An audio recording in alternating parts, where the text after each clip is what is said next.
Hello welcome to my channel. അപ്പോൾ ആദ്യം തന്നെ എല്ലാവർക്കും happy new year. Happy new year ഒക്കെ കഴിഞ്ഞിട്ട് കുറച്ച് ദിവസമായി. അപ്പോൾ ഇന്നത്തെ വീഡിയോയിൽ നമ്മൾ കാണാൻ പോകുന്നത് നമ്മുടെ തിരുവനന്തപുരം നഗരിയിലെ വസന്തോത്സവം. ഒരുപാട് ലൈറ്റ്സ് ഒക്കെ ഉണ്ടായിരുന്നു. അപ്പോൾ അതിൻ്റെ ഒരു ചെറിയൊരു വീഡിയോ ആണ് കാണാൻ പോകുന്നത്.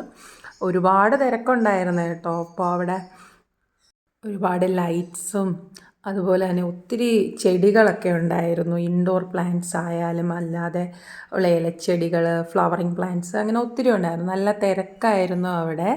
നമുക്ക് ഇപ്പോൾ രാവിലെ പോകുന്നവർക്ക് കാണാനായാലും അതല്ല രാത്രി പോകുന്നവർക്ക് കാണാനായാലും ഒരുപാട് അവർ അറേഞ്ച് ചെയ്തിട്ടുണ്ട്. അവിടുത്തെ ടിക്കറ്റ് റേഞ്ച് വരുന്നത് 50 രൂപയായിരുന്നു. ഇതിപ്പോൾ പോസ്റ്റ് ചെയ്യുമ്പോൾ വസന്തോത്സവം കഴിഞ്ഞിട്ടുണ്ടാകും. 3-ാം തീയതി വരെ ആയിരുന്നു ഉണ്ടായിരുന്നത് ഫെസ്റ്റ്. അപ്പോൾ നമുക്ക് ആദ്യം എൻട്രി ഫീസ് ഉണ്ട്, 50 രൂപയാണ് വരുന്നത്. അത് കഴിഞ്ഞ് കയറുമ്പോൾ നമുക്ക് ഒരുപാട് ലൈറ്റ്സ് കാണാൻ പറ്റും. ആദ്യം തന്നെ അവരൊരു ക്രിസ്മസ് തീമിൽ സ്നോയുടെ ആ ഒരു അറേഞ്ച്മെൻറ്റ്സ് ഒക്കെയാണ് ചെയ്തിരിക്കുന്നത്.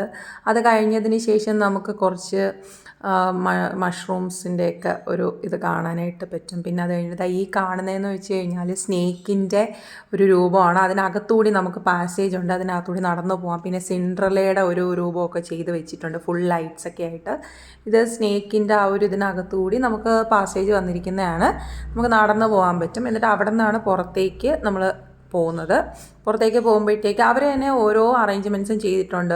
ദിസ് വേ എന്ന് പറഞ്ഞ് ഓരോ വേയിൽ പോയിട്ട് നമുക്കത് കാണാനുള്ള അറേഞ്ച്മെൻറ്റ്സ് നന്നായിട്ട് ചെയ്തിട്ടുണ്ട്. അപ്പോൾ ഒരുപാട് ലൈറ്റ്സ് ഉണ്ട്. നമുക്ക് കണ്ണിന് ഒരുപാട് കുളിർമയേകുന്ന കാഴ്ചകളാണ് അവിടെ കാണാനായിട്ട് പറ്റുന്നത്. പിന്നെ ഈ ഒരു ദിസ് വേ എന്ന് പറഞ്ഞ് കൊടുത്തിരിക്കുന്നതുകൊണ്ട് തന്നെ നമുക്ക് ഒന്നും മിസ്സാവത്തില്ല. എല്ലാം നമുക്ക് കറക്റ്റായിട്ട് ആ ഒരു വഴി തന്നെ പോയി കഴിഞ്ഞാൽ കാണാനായിട്ട് പറ്റും. ഡിനോസറിൻ്റെ ആ ഒരു രൂപം ഫുള്ള് ലൈറ്റ് ചെയ്ത് വെച്ചിരിക്കുന്നത്. പിന്നെ അവിടുത്തെ മെയിൻ അട്രാക്ഷൻ എന്ന് പറയുന്നത് ഗ്ലോബ് തന്നെയാണ്. ആ ഗ്ലോബിനടുത്താണ് തിരക്ക് കൂടുതലും. ഞങ്ങൾ പോയത് 10 മണി കഴിഞ്ഞിട്ടാണ്. അപ്പോൾ അതുകൊണ്ട് വലിയ തിരക്കില്ലായിരുന്നു ആ സമയത്ത്. അത് കഴിഞ്ഞിട്ട് ഫുൾ ഒരു ക്രിസ്മസ് തീമിൽ ചെയ്തിരിക്കുന്ന ഒരു സെക്ഷനുണ്ട്. അവിടെ നമുക്ക് ഫോട്ടോ എടുക്കാനുള്ള സംവിധാനങ്ങൾ ചെയ്തിട്ടുണ്ട്. അവിടെ ഒത്തിരി പേര് നിന്ന് ഫോട്ടോസൊക്കെ എടുക്കുന്നുണ്ടായിരുന്നു. വീഡിയോസും ഫോട്ടോസും ഒക്കെ എടുക്കാനുള്ള സെറ്റപ്പ് അവരവിടെ ചെയ്തിട്ടുണ്ട്. അപ്പോൾ ഇത് വളരെ മനോഹരമായിട്ടുള്ളൊരു കാഴ്ചയായിരുന്നു. ഇതിനകത്ത് തന്നെ പുൽക്കൂട് സെറ്റ് ചെയ്തിട്ടുണ്ട്. അങ്ങനെ കുറേ സംഭവങ്ങളുണ്ട് അതിനകത്ത്. പിന്നെ അത് കഴിഞ്ഞിട്ട് നമ്മൾ പുറത്തേക്ക് വരുമ്പോഴത്തേക്ക് ചെടികൾ കാണാനായിട്ട് സാധിക്കുന്നുണ്ട്.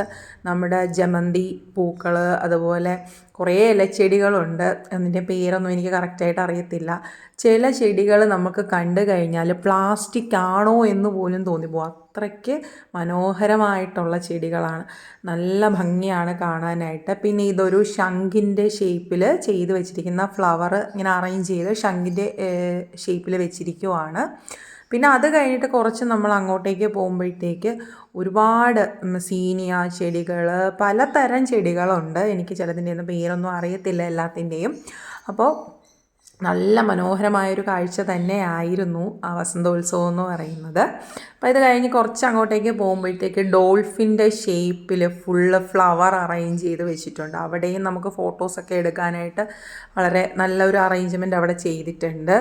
പിന്നെ ഇതിൻ്റെയൊക്കെ ഇടയ്ക്ക് ഇതിൻ്റെ നമുക്ക് ടൈമിങ് വരുന്നതെന്ന് വെച്ച് കഴിഞ്ഞാൽ 11:30 വരെയാണ് വരുന്നത്. ഞങ്ങൾ ഏകദേശം ലേറ്റായിട്ട് ചെന്നതുകൊണ്ട് തന്നെ അവർ പെട്ടെന്ന് കണ്ടിട്ട് ഇറങ്ങും എന്നിങ്ങനെ പറയുന്നുണ്ടായിരുന്നു. ഇതാണ് ആ ഡോൾഫിൻ്റെ ആ ഒരു ഫ്ലവർ വെച്ച് അറേഞ്ച് ചെയ്തിരിക്കുന്നത്. പിന്നെ അത് കഴിഞ്ഞിട്ട് ബോൺസായി ചെടികളുടെ വൻ ശേഖരം തന്നെ ഉണ്ടായിരുന്നു. 20 വർഷം പഴക്കമുള്ളത്, 10 വർഷം പഴക്കമുള്ളത്. അത് വളരെ മനോഹരമായൊരു കാഴ്ച തന്നെ ആയിരുന്നു നമുക്കത് കാണുമ്പോഴത്തേക്ക്. എന്നാലും ഇതെങ്ങനെ ചെയ്തിരിക്കുന്നത്, നമ്മൾ കണ്ടിട്ടുള്ള വലിയ വലിയ ആൽമരങ്ങളും അങ്ങനെയുള്ളതൊക്കെ നമുക്ക് ചെറിയൊരു ചട്ടിക്കകത്ത് നല്ല ഭംഗിയിൽ അത് ചെയ്തിരിക്കുന്നു. അതിൻ്റെ താഴെ ഓരോ ചെടിയുടെയും പേരും അതുപോലെ തന്നെ അത് എത്ര വർഷം പഴക്കം ഉണ്ടെന്നുള്ളതും അതെല്ലാം അതിനകത്ത് അവർ എഴുതി വെച്ചിട്ടുണ്ട്. പിന്നെ ഇതൊരു ബട്ടർഫ്ലൈ ആണ്, ഫ്ലവർ വെച്ച് അറേഞ്ച് ചെയ്തിട്ടുള്ളൊരു ബട്ടർഫ്ലൈ ആണ്. പിന്നെ ഇത് ഓർക്കിഡിൻ്റെ ഒരു സെക്ഷനാണ്. പല വെറൈറ്റി ഓഫ് ഓർക്കിഡ്സ് നമുക്ക് അവിടെ കാണാനായിട്ട് സാധിക്കും. പിന്നെ കാക്ടസ് പ്ലാന്റ്സ് ഒത്തിരി കാണാനായിട്ട് സാധിക്കും. ഇത് മഷ്റൂമിന്